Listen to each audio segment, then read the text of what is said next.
Welcome to another episode of the CPG Guys podcast. Our co-hosts, Shri Rajagopalan and Peter V.S. Bond, explore how brands and retailers engage with consumers online, in-store, and everywhere in between. And now, here are Shri and Peter. Hello, everyone, and welcome to the CPG Guys podcast. I'm PVSB, aka the Loyalty CPG Guy. My subject matter expertise revolves around brand loyalty, CRM, retail, customer data, and insights. And my co-host, well, he's the growth-oriented CPG guy. He's an expert at branding, direct-to-consumer, unified commerce, retail media, and marketplaces. Join me in welcoming the man known by one name, but who wears many hats. He's Shri. Shri, how are you today? Doing awesome. How kind of you. You call me the growth guy. I'm honored. You are the growth guy, man. Making me blush publicly. We're trying to find love in our relationship, Shri. No more of this back and forth East Coast, West Coast Tea Party battle that we've had going on. All right. So that means I have to reciprocate that love back to you. So we'll have to figure out a way. You can do a hip-hop song a little later, because you are the master of hip-hop, in addition to being... Don't tempt me. Don't tempt me. I know. Before we get to our guest today, thank you, by the way, Shri. I want to remind our audience that all of our content, including our profitability series, the women's leadership series we did last October, where we raised $8,000 for Susan G. Komen. That was awesome. Our Founder series from earlier this year, it was awesome. All that, you can get it by just going to CPGGuys.com. And guess what, Shri? It's all free. Did you know that? I mean, we're giving this away. What's up with us? I don't know. It's a little crazy. But in any event, the best way also to keep up with everything we're doing and all the content we're publishing is just go to LinkedIn and search for the CPG Guys. Go into the search bar, do it, and when you get to our page in the upper left-hand corner, just click the follow button, and you will then be privy to all of the new episodes we publish there, some of the things we celebrate, interesting information and articles. It's all there, and again, it's all free. So please do that and follow us on LinkedIn. We already have over 6,000 people who've decided to follow us in the last year, and that's all organically sourced. So I think that means they kind of like what we're doing, Shri. Maybe not, but I think they do. In any event, so let's get to why we're here today. If you follow me on LinkedIn, you know that back in May, I made a change in my other day job, and I joined Fetch Rewards. Now, you may remember last year that we had on our show a fellow named Pat Burke, who's the Chief Revenue Officer, and he joined us for an episode, and I was so intrigued by Fetch's business model that when Pat came to me with an opportunity to join the Fetch team, I literally jumped at the chance. I'm thinking of that dog leaping. I'm like, yeah, I jumped at that. In any event, Fetch has a very interesting origin story, and you may be aware that earlier this year, very recently, there was some announcement that they closed a Series D financing. It was led by SoftBank, which is the largest venture capital firm in the world. It's reported to be in excess of $200 million. Shri and I thought it would be good to dig into, again, a dog reference, dig into this fascinating story. I know it's an inside joke, but we love it. In any event, so who better to tell the origin story than the co-founder and CEO of Fetch Rewards himself? And he's coming to us from Boston, where he and his fiance just relocated from Wisconsin. So please join Shri and me in welcoming to the podcast Wes Schroll. Wes, how are you doing? Oh, doing great. Right before a long weekend that we're filming this, and thrilled to be here. So thanks for having me, guys. Oh, that's awesome. Thanks. And Hold on, Peter. This episode will be incomplete without me asking Wes, where's the housewarming party and when? Our guests would love to come by. Coming up, Best time in Boston is during the fall when everyone is getting ready for Halloween. So I think we're going to time it up with that because we got to figure out how to bring our house to the New England lean into Halloween. So probably a good time to do it then. It's funny. I thought the best time in Boston is when the Sox sweep the Yankees, but maybe I'm thinking of a different time. Sorry. See, Shree, I couldn't keep it together. I couldn't stay on the nice side. I just He started decently. He says I'm a decent guy. He says no more East Coast West Coast wars, and then he's referring to the Yankees. And now I'm sitting here in LA. I'm gonna have to have this conversation about the Dodgers and how he started this whole year with they're gonna win the World Series lead. And what position are you guys in exactly in the league? we're half a game back in the NL West, baby. Oh, we are. Half a game back. Have you heard? Do you know what the definition of the word back means? Anyhow, what I know is right now, if we ended the season, we're going to the playoffs because we've got the wild card. See, this is what it's like, Wes. We bicker like an old married couple. In any event, all right. So we're going to put in the liner notes of the podcast a link to fetchrewards.com and obviously Wes's profile. Before we get into the questions, Wes, can you just give us a very brief overview at 30,000 feet of what Fetch Rewards is? Yeah, so Fetch Rewards is a completely free mobile application for anyone across the US right now to be able to use. And all you have to do to participate in it is take pictures or connect your email or Amazon account, and we'll pull in all transactions. So anytime you have a receipt, go ahead and enter it in. We will reward you every time you do that.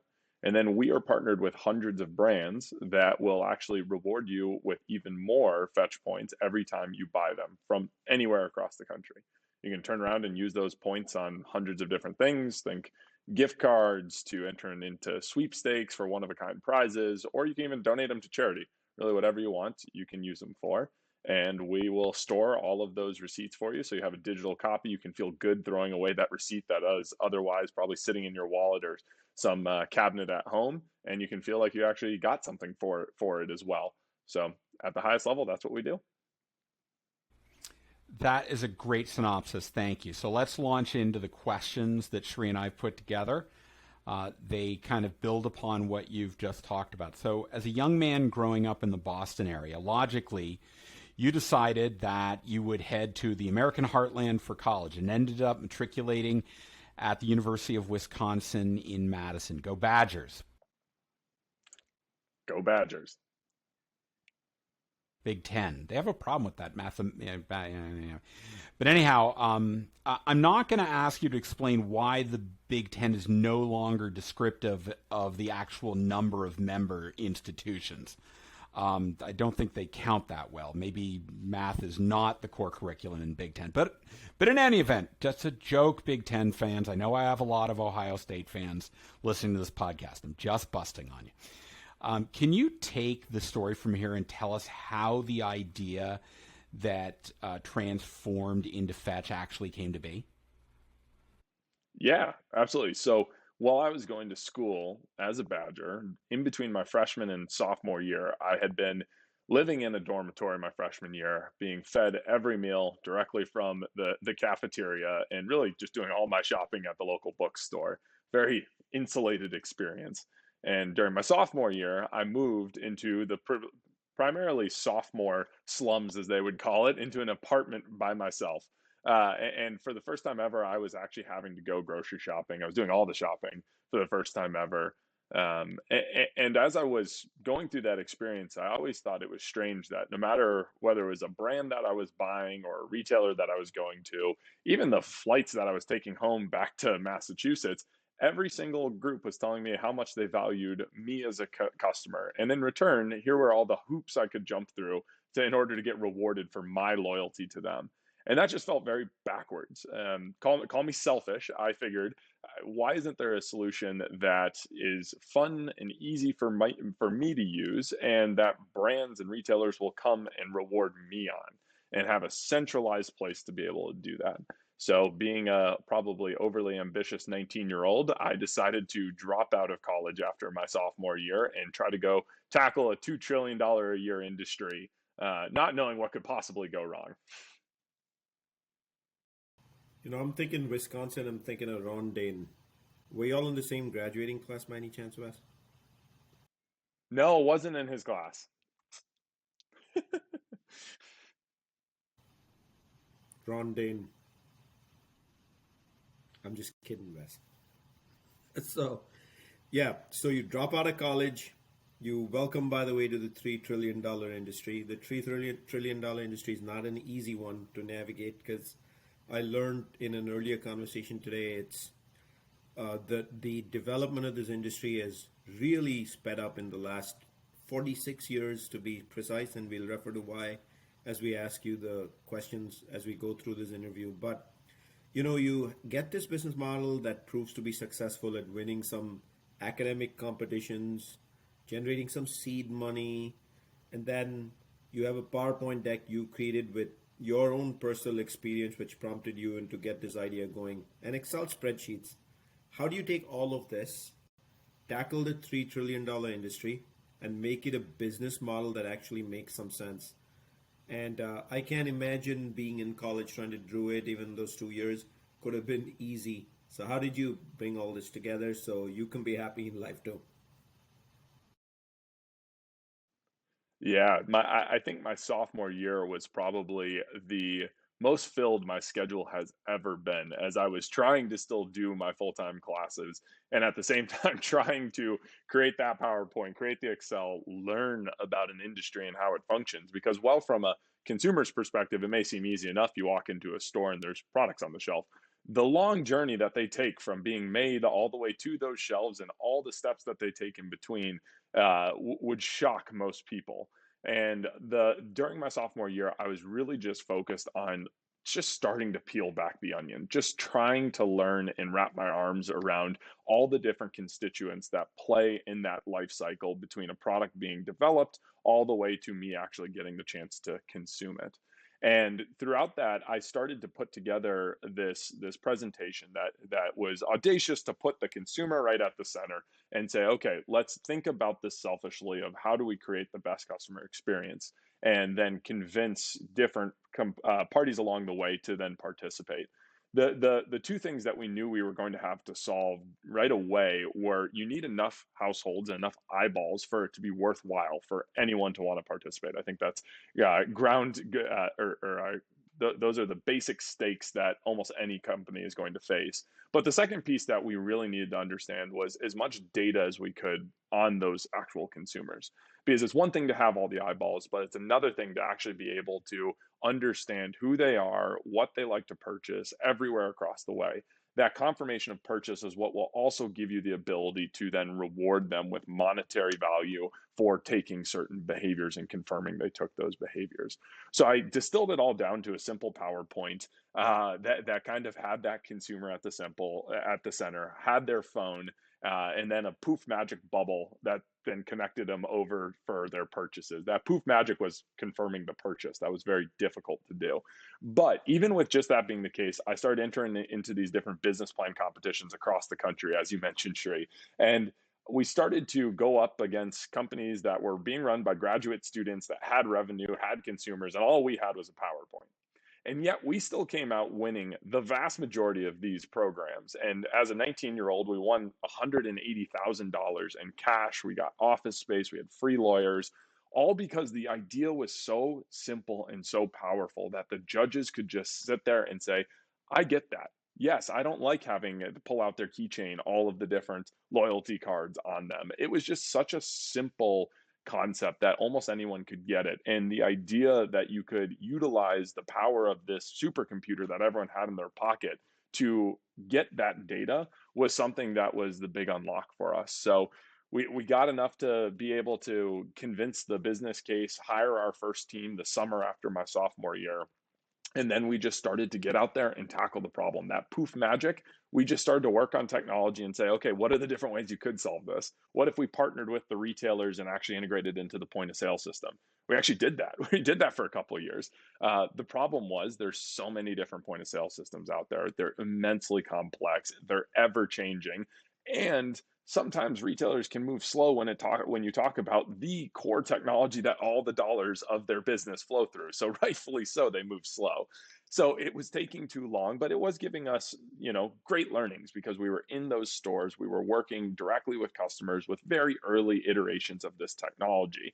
And we could see the massive unlocks that would happen when you had access to that purchasing data, because you could work with these great brands who would want to deliver their message to the consumer and influence that final purchase, because it just doesn't exist in the physical world. So we just kept working on it. And, eventually for a little over 4.5 years ago, we stumbled onto building a technology that could read receipts in real time and pull off all the necessary information that you would need, so that a consumer just takes one simple action after they're done shopping. We would pull in that information and then be able to truly arbitrage what items they bought, what brands they would care about, and run the entire system. So that was a bit of that journey from the original all the way to the first launch. Do you see, Peter? I've always told you there's magic in PowerPoint, and look at Wes's old story. He said PowerPoint, poof, and here we are. Maybe I used Harvard graphics, and that's probably why I didn't come up with something like this, Shri. I don't know. Maybe it could be. My tools, Peter, were Lotus, DBase, and WordStar. Okay, there you go. Now Wes is gonna have to Google what Lotus, DBase, and WordStar are. What is that? I know. We're showing our extreme age, Shri. In any event, so Wes, fetch rewards. How dare you, Peter? It's called experience, not age. So Wes, Fetch's model is predicated upon, as you said, rewarding consumers for buying brands they love. The next order of business after you built the platform and this capability to scan and capture transactions and decipher them, the next order of business is going to be to actually find brands who want to help fund the customer loyalty journey. So would love to know how you went about landing that first big brand client who proved to be the unlock that helped Fetch grow, and what were some of the kind of the key differentiators between the way the industry had been dealing with this previously, notably around like digital coupons or rebate programs, or even more analog systems like FSIs. Like how did Fetch's user experience involve substantially less friction? So I think the first reason that we stumbled onto solving a different problem than I think what traditional coupons were solving was that we were just coming at it very selfishly. We as a consumer base, like me as a literal user of the application, didn't want to have to go through and watch videos or take surveys or unlock certain offers and then have to plan out which specific retailer I was going to go to do all of those things. Which for me, when I was out there using other solutions, looking at the weekly, newspaper that was coming out, it was just a lot of work. And the thought process that we had was, well, what if we thought about ROI in a different way? And what if we talked about with our brands ROI in a different way, where we extended the horizon that we were thinking about the impact we were going to create through this technology? And instead of just looking at, well, what impact could you drive for me this week? And were we able to create a bump in the sales this week, not caring about what happens afterwards? We got these initial brands to think about a longer time horizon of, well, if we could start to build this relationship with a consumer, maybe they don't shift their purchasing right away, but over the course of weeks or months or even, years, we would be able to shift and quantify the lifetime value of a consumer and then invest accordingly in a way that we were really confident was driving a sustainable ROI. So a couple things were different in the model that we approached. We approached it with a category exclusive nature to it right when we launched. So when we were out with Unilever or with Molson Coors as two of our earliest partners, one of the things that got them really excited was being on the bleeding edge of something that they were going to be able to uniquely offer to their consumers that their competitors wouldn't be able to, and it unlocked their thinking to think longer term. because it would normally be hard to help us scale a business that Molson Coors is promoting one week and then Anheuser-Busch is the very next week to the same customers, eroding all the work that they just did. Of course, they don't want to help that grow. But when we shifted that perspective and said, hey, exclusivity is okay, they started to lean in. And from a user perspective, we thought if we got enough brands on board and covered enough categories, we could almost guarantee that we were always going to be rewarding an average household for some of the brands that they buy. And then over time, we could introduce them to other brands in categories that we saw that they were buying that they could switch to that would earn them incrementally more points. So we approached it as a coalition, something that was bigger than any one CPG out there, so that we could deliver an experience that was actually going to be sticky for the consumer and get them to want to participate and submit enough transactions so that we could truly understand who that household was and measure that shift over time. Love it, Wes. Love it. So, clearly you're evolving and you're building up this business model as you're learning from the industry as well as partnering with the industry. In that spirit, what a question I'd love to kind of jump into you and ask you in this particular space is, tell me a little bit about what are the sort of challenges brands are coming to you with now, or let's say your partners in this case, and what are areas they're telling you with this modern consumer, which is now close to 100% omni-channel? Really, what are the challenges for brands? And then with those challenges, why Fetch versus somebody else? Yeah, I think one of the biggest challenges that we hear from the brands that we work with is, as you just said, a consumer is multifaceted in the channels that they're going to shop at. And therefore, brands need to think at a higher level beyond that, but they've never had the data to be able to do that. To understand that the Wes shopping at Costco and the Wes shopping at Walgreens and the Wes shopping on Amazon are actually all the same Wes's, and that you can actually treat me as a more holistic consumer. They've never had access to that level of data. And even if they did have access to that level of data, the second piece that you need is a channel of communication where a consumer is actually opted into wanting to get those communications from a consumer. So that's what we think we were uniquely positioned to come in and do with our technology that made it so easy to submit those transactions, with the promise to the consumer of, hey, you'll get rewarded every time you are sharing this data, and you will get incrementally more. The more receipts you submit, the more offers we can find for you because we can connect you with more brands.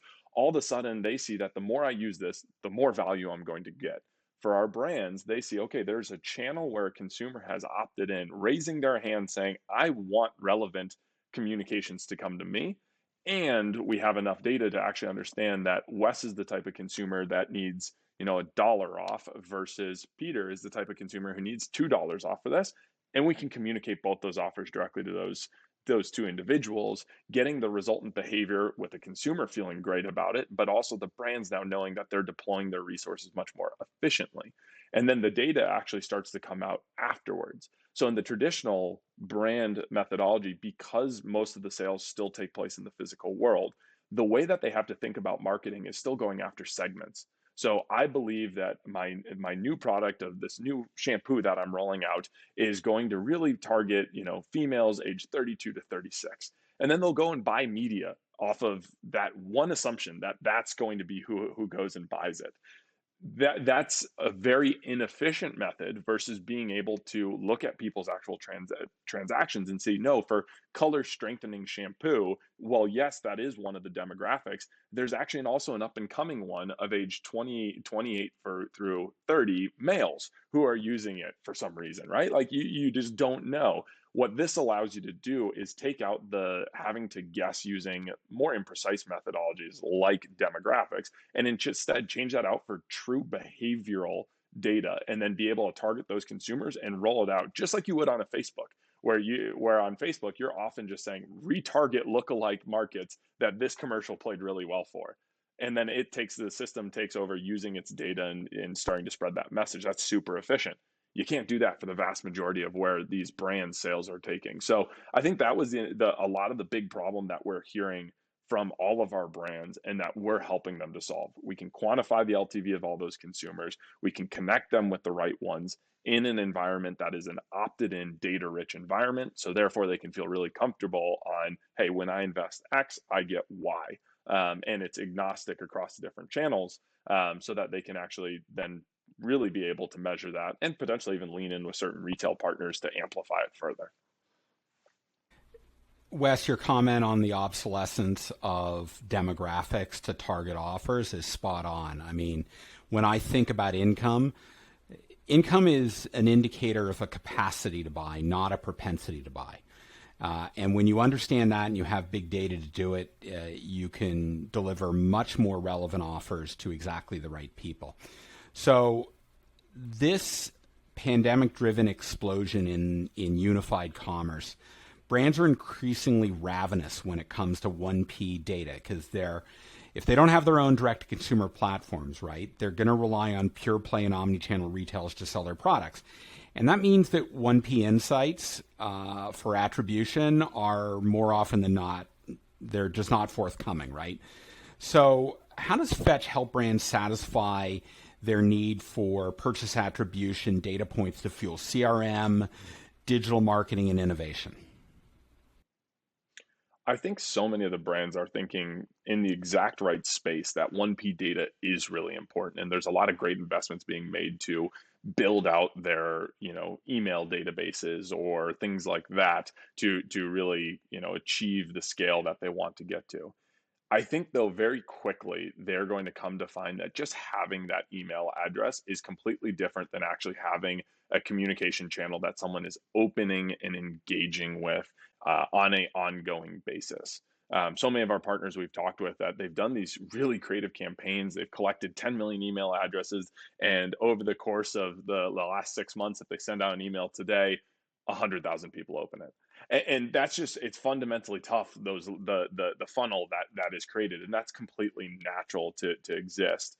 So instead, what we focused on doing is, well, we have email and that's a component of our relationship to our consumer. We've created a user behavior that creates almost daily engagement through a mobile app that they are again opting in and choosing to go into every day. Our average user is submitting over 25 receipts per month, which is almost one a day. And that gives us so many different touch points to actually communicate on behalf of all our different brand partners, the messaging that they want to get and amplify a campaign that they may do nationally or through their own direct email campaigns, amplify it to a much larger audience. Beyond that, when our brands are partnered with us, the consumer is opting into an amazingly transparent relationship of every brand that comes on board and is giving them points in return. They're going to get the right to have access to that first party data and message to you, versus the likes of Facebook or some of those other ones where the whole value to a consumer is something that's really hard to quantify, which is the value of a social network. And they're saying, well, because of course we give you the value of a social network, then yes, of course we're going to monetize your data and give brands access to it. For us, it's even more transparent than that. If a consumer was to ever say, hey, what do I get in return for Unilever now getting access to communicate to me? We can look at the exact dollars and cents that they've earned through this ongoing point earning relationship.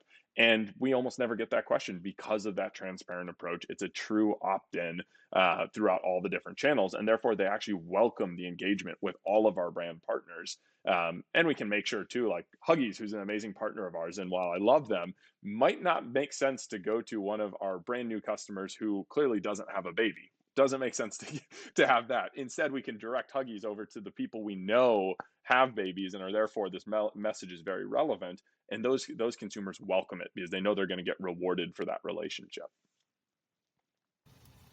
So, Wes, I want to continue to talk about your evolution of your business model. I mean, clearly brand loyalty was what your anchor was right up front, at least from a value proposition for brands.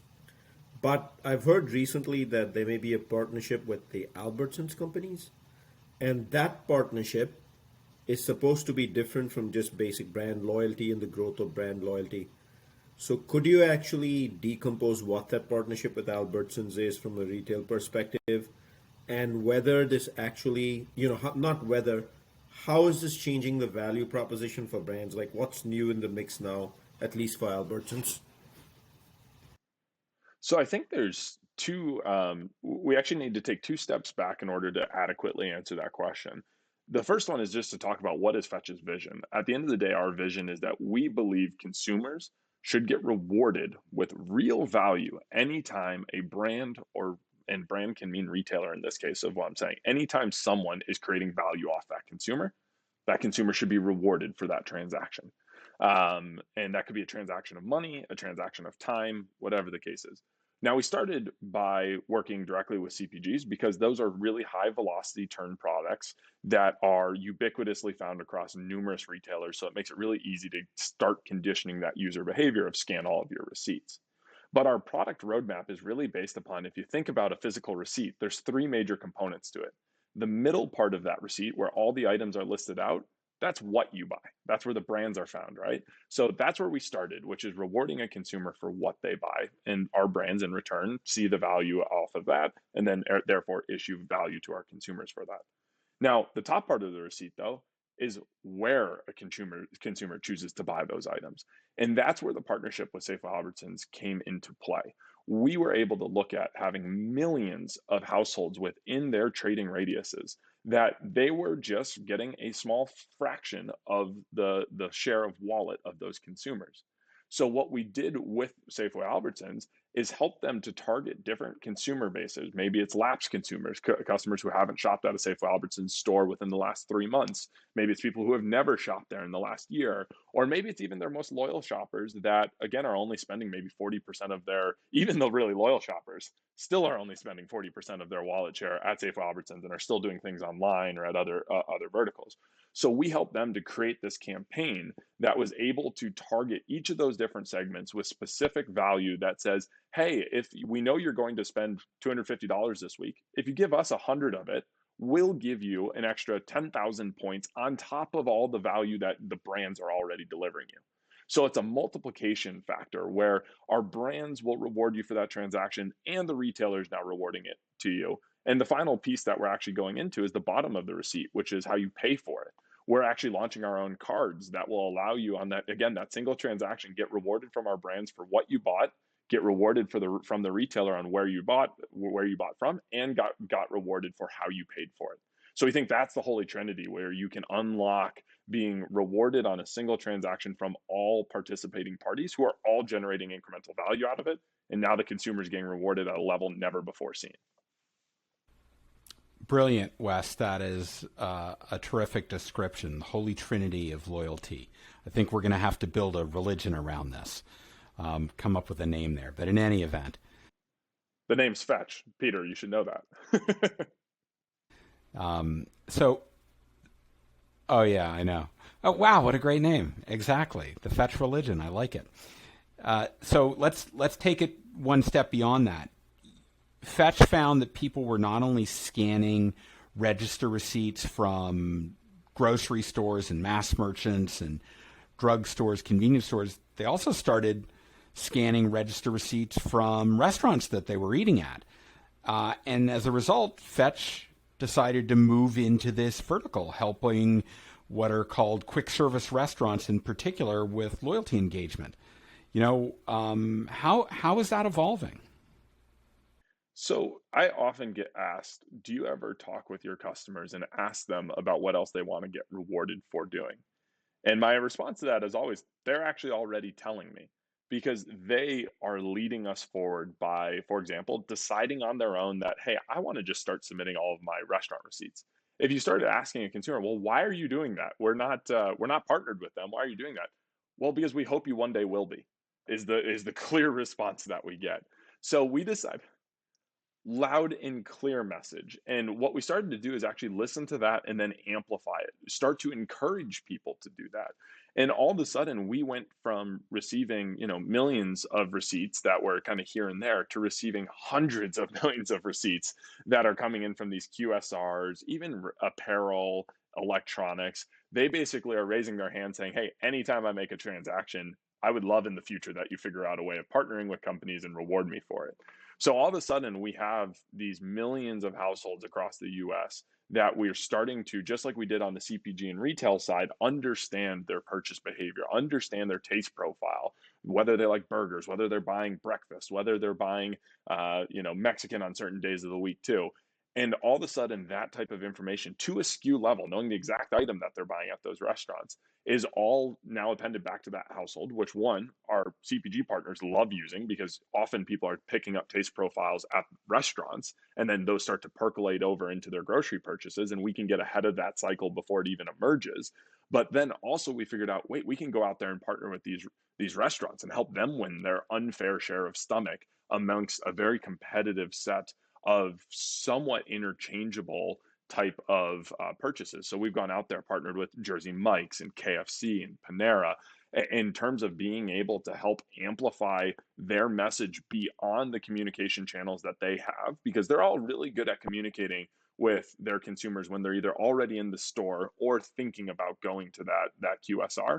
What Fetch can do is we can help the consumer start to think about that QFC or QSR partner of ours, even when they were about to go to a competitor's or order on Uber Eats or DoorDash. And we can intercept that and let them know, hey, but actually, if you come over here, this is what will give you a even more rewarding experience. And just like what we found in the CPG, it's super effective because consumers feel so valued when they're getting rewarded for those decisions that they're making, that they're more than happy to actually go and change when they're feeling like they're actually being heard and that they have the loyalty of those retailers and those restaurants is actually being proven to them.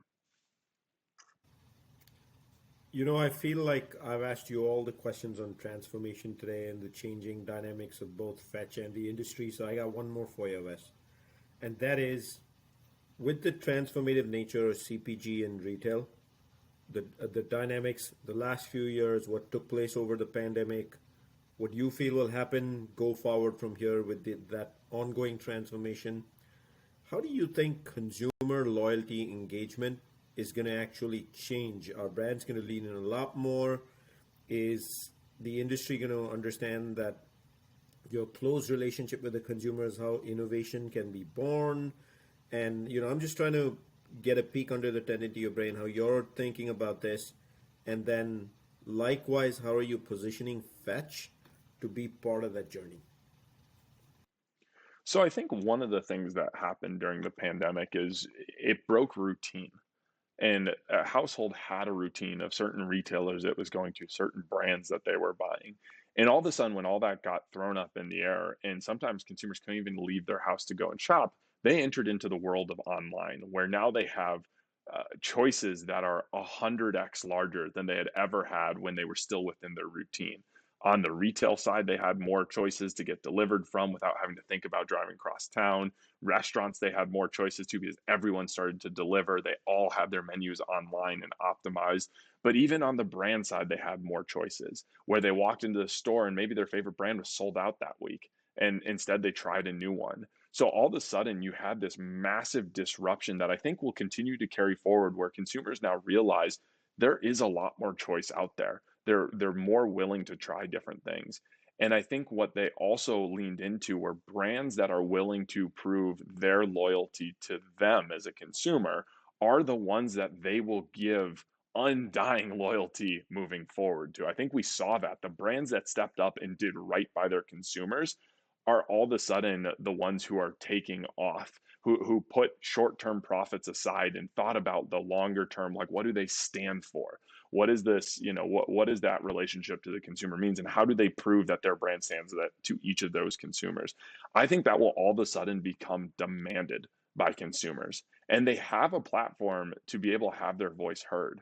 I mean, we did a test where we actually looked at consumers. There was a certain brand we wanted to get onto our platform. So we went into our database and we saw, okay, here's 1 million people who bought from that category and from that brand within the last week. And we said, hey, go tweet at them and tell them that you want to earn Fetch points every time they buy one of your product. And that brand, we completely swamped their page over the weekend. We got them more mentions. We had them trending on Twitter than they had gotten in an entire year. And what that is that's power of the people. That is their ability to voice what they want. And through a channel like Fetch, you can just amplify it and direct it. So to your question of will innovation continue to be, driven from this new relationship? Absolutely. I think if we have brands and retailers that are willing to listen and engage with consumers on the level that they want to be, in return, those consumers will be the loudest megaphones you've ever seen before that will amplify those winners to a level that they've just never been at before. So I think you'll see massive shifts in terms of penetration and long-term relationship with these consumers as these type of these dynamics intercept and amplify each other like waves that are all of a sudden lining up, and the peaks are much higher. That's what's happening right now, that you're finally starting to see the digital power that before an industry only like 2-3% of their sales were happening online, and even now, even post pandemic, is still under 10% for the majority of food brands.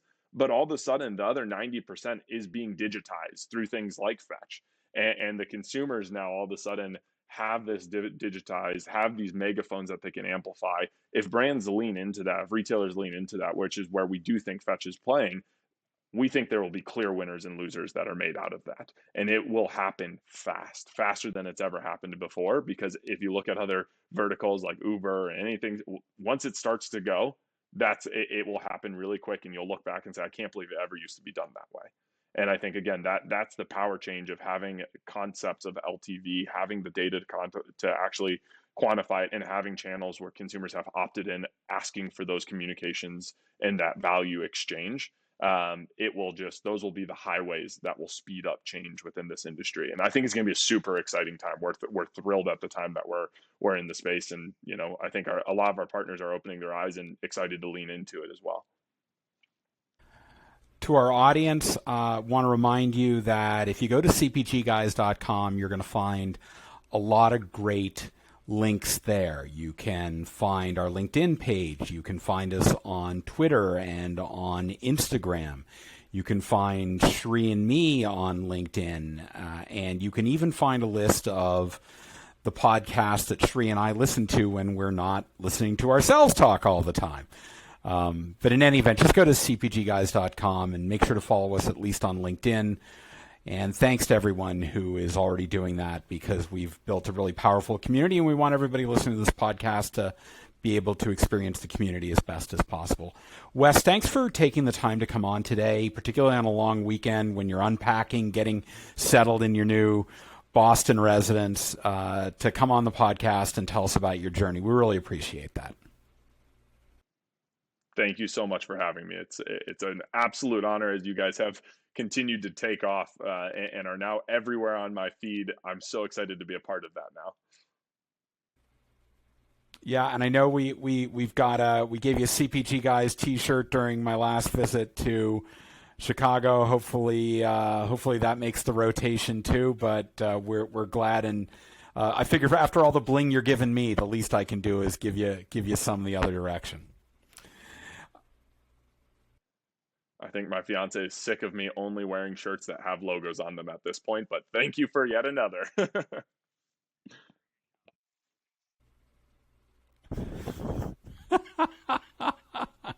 There you go. Hey, Shri, this is a great episode. What were some of your big takeaways? Wes, first of all, I want to thank you for having joined us. And we've now coined the term fetch religion. How about that, Peter? I'm good with that. I love that. So, you're going to hear that a lot in the industry. If you guys heard Peter earlier in the show, he's part of the Fetch team as well. He's recently joined them. Has it been about 6 weeks, Peter? Yeah, about that. So I want to congratulate you as well, Peter, for joining the Fetch team. Wes, you're lucky to have my podcast partner as part of the team. So, make the most of it, both of you. Wes, for me, the biggest things that really resonated was consumer loyalty and how close it's getting to brands in terms of just everything from innovation to retail and the future of consumer loyalty. Hearing your partnership with retail directly with Albertsons, I think, is a watch out for the industry in terms of where a wedge is going, and the fascinating story of how a kid, while entering college, while going through a routine everyday life moment, gave birth to a company that just raised, did you say upfront, Peter, 200 million in investments via a series round? I think that should be an inspiration for listeners listening to the show. Those of you, no matter what your age and what generation you come from, Wes's story tells us if you want to do it and you chase it, you can definitely do it. So thank you for providing that inspiration for our audience as well. Peter, as always, a pleasure, man. Yeah, love doing this with you, Sri. Not an episode goes by where I don't learn something. I know. Knowledge is good. Where is that from? I think that was from Animal House. Another very dated reference showing how old we are, Sri. In any event, to our audience, thanks for joining us. Peter, stop, man. It's called experience and wisdom, not old. And don't worry, Sri, that one I don't have to go Google. I do know what Animal House is. Yes. In any event, thanks, Wes. Thanks, Sri, and to our audience. We appreciate you joining us on this special episode, and we look forward to having you listen in on the next episode of the CPG Guys podcast. Goodbye.